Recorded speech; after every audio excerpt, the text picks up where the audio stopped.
Você ouve agora Palavra do Coração.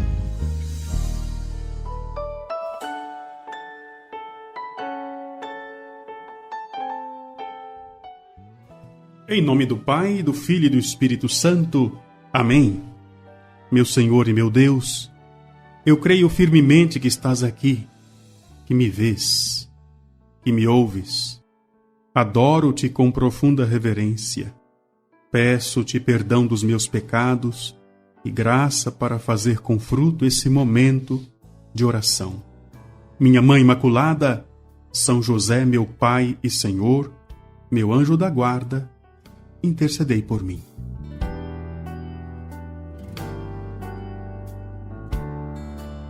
Graças e louvores se deem a todo momento ao Santíssimo e Diviníssimo Sacramento. Acolho você nesta quinta-feira, como você sabe, é dia de recorrer àquele momento importante na vida de todo cristão católico, a adoração. Eu posso testemunhar a você que tenho o privilégio de morar numa casa onde a Capela do Santíssimo Sacramento está, digamos assim, reservada para mim, como sacerdote. E desde que me tornei padre, sempre morei numa casa onde havia uma capela à disposição para a Santa Missa. No seminário também, me sinto abençoado, me sinto, como é que eu vou te dizer, um homem sortudo. Por quê? Todo lugar que eu vou, o lugar mais importante é a capela. Quando eu vou em missão, sempre procuro saber o lugar onde eu posso fazer adoração. Quando chegamos aqui, inclusive, em Rialma, todo o pensamento da estrutura física da casa-mãe da comunidade Coração Fiel, primeiro pensamento, primeira preocupação, a capela. E por que isso? Eu vou resumir numa frase que eu ouvi do Monsenhor Jonas e que, de alguma forma, serve de incentivo para a adoração. Quem não adorar, não vai aguentar. Estamos vivendo tempos delicados, exigentes. Sem adoração é impossível aguentar a pressão, aguentar inclusive as situações que querem nos roubar a serenidade. Quero incentivar você hoje a fazer um tempo de adoração. Padre Delton, eu não sei adorar. Te dou uma dica. Vá para diante do sacrário, diante da presença de Jesus, na capela da sua paróquia. Se ajoelhe, faça o sinal da cruz. Olhe para o sacrário, se na sua paróquia tiver adoração, né? Porque muitas paróquias têm hoje a adoração o dia inteiro, com o Santíssimo Sacramento no ostensório. Olhe para Jesus e deixe Jesus te olhar. Aqui já começou a adoração. Se você quer uma dica para começar a adorar, comece assim. Olhe para Ele e deixe que Ele olhe para você.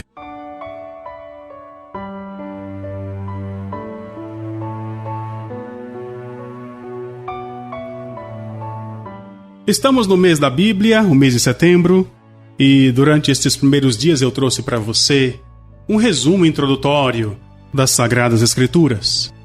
Quero apresentar algumas histórias que são fundamentais e que estão na Sagrada Escritura.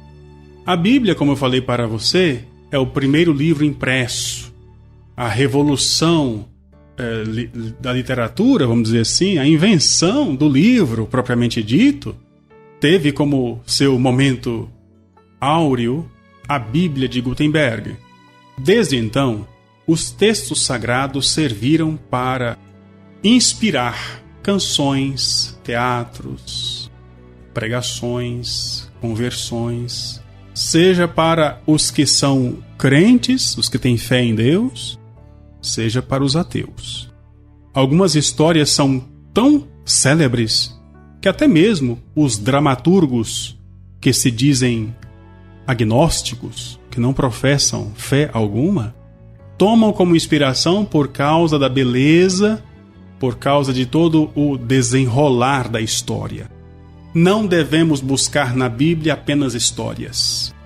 O objetivo principal da Sagrada Escritura é auxiliar aquele que crê em Deus a entender aquilo que Deus espera de nós.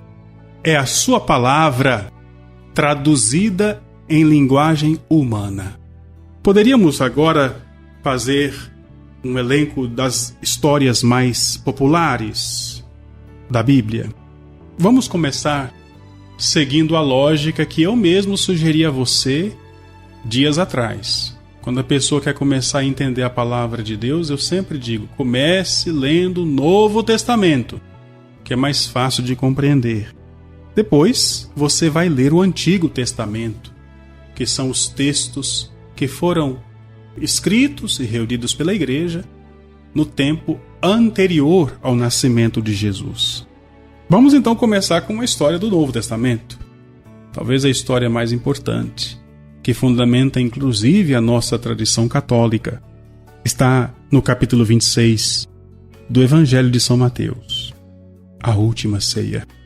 Na sua última noite com os discípulos, antes de ser traído, antes de ser preso, Jesus fez um jantar, quase que um jantar de despedida. E durante a refeição, ele tomou o pão, partiu, distribuiu os pedaços entre os discípulos, dizendo aquilo que estava fazendo. Isto é o meu corpo, isto é o meu sangue. Ele não disse, isto significa o meu corpo, significa o meu sangue. Jesus, naquele momento, estava inventando, instituindo a Santíssima Eucaristia. E terminou o gesto com uma frase que significa a instituição do sacerdócio também. Jesus disse, fazei isto em memória de mim. Ou seja, ordenou aos discípulos que repetissem aquele gesto, como é feito até hoje, em cada missa, sobre cada altar. É aqui o surgimento do sacramento da Eucaristia. A liturgia em si pode variar, pode ter elementos diferentes conforme o rito. Não existe só o rito latino. Existem outros ritos, o rito ambrosiano, inclusive o rito ortodoxo, síro-malabarese, rito armeno. São vários ritos que representam esta tradição da Igreja.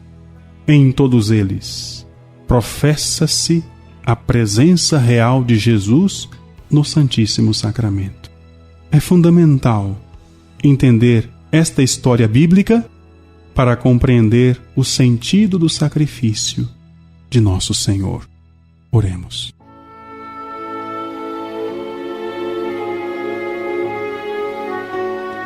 Sim, Deus querido, Pai do céu, na verdade é justo e necessário.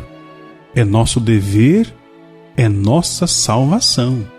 Dar-vos graças, dar-vos louvores, em todo tempo, em todo lugar, por Cristo nosso Senhor. Porque por meio dele te fazes presente em cada altar, em cada capela, em cada sacrário ao redor do globo terrestre. A cada minuto, um sacerdote levanta a hóstia consagrada e proclama para toda a igreja o mistério da fé. A cada minuto, tu, Senhor, te fazes palpável, palatável, visível, adorável. Obrigado, Senhor, que a tua presença eucarística nesta cidade, neste país, nos ajude a perseverar na fé, até o dia em que no céu poderemos contemplar a vós face a face.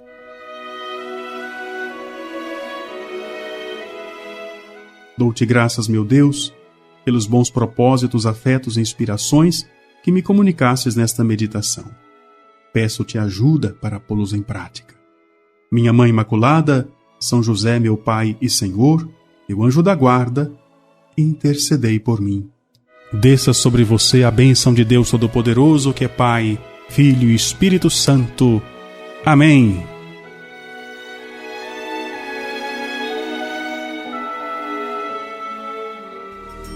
Você ouviu Palavra do Coração.